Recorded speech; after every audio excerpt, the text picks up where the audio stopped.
Salamat sa araw na ito, sa araw na ito na puno ng pagpapala, puno ng iyong presensya, puno ng iyong tulong, puno ng iyong suporta.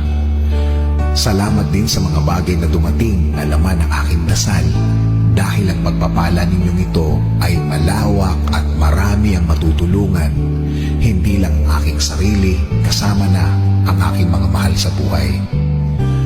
Sa pagtulog ko, Panginoon, alam ko na Ikaw ay andyan. Alam ko na ako'y iyong babantayan, na bahagi ako ng pagmamahal mo at proteksyon na magiging mahimbing ang aking tulog. At alam ko, Lord, na magiging masarap at peaceful o tahimik ang aking pagtulog. At alam ko din, Panginoon, na ito'y isa sa blessings na ibinibigay mo sa akin every night. Sa aking pagtulog, Panginoon, ibinibigay ko ang lahat ng aking problema sa iyo, Lord, na lahat ng nasa isip ko nang gumugulo ng aking araw-araw ay i-offer ko sa iyo, Panginoon. At alam ko, Lord, na sa aking paggising bukas ay mga bagong biyaya ang ibibigay mo sa akin, na bagong araw na ito na mga bagong pagkakataon, na alam ko, Lord, na Ikaw na ang nag-aayos ng aking problema.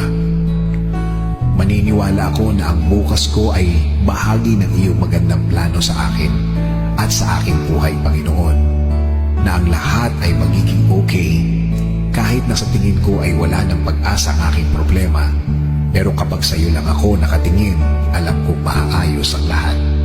Sabi mo nga sa Psalm 4:8, I will lie down and sleep in peace, for you alone, O Lord, make me dwell in safety. Sa inyo po ako maniniwala at magtitiwala. Alam ko na ang gabing dadaan ay magiging payapa, dahil alam namin, Panginoon, sa aming pagtulog, kasama namin ang iyong pagpapala at pagmamahal. Kasama ng aking dasal na ito na alagaan mo rin, Lord, at bigyan ng masarap at payapang pagtulog ang aking pamilya, mga kaibigan at mga kakilala. Bigyan niyo rin po sila ng isang mahimbing na tulog. At Panginoon, kayo na rin po ang bahala sa aking bayan. Patuloy niyo pong i-bless ang aming bansa. Patuloy niyo pong i-guide sa tamang landas. Lakas at talino pa rin ang aming dasal sa lahat ng namumuno sa amin, Panginoon. Panginoon, salamat ulit sa isang mahimbing, masarap, payapa at puno ng pagmamahal na pagtulog na galing sa inyo. This is our prayer. In Jesus' name, Amen.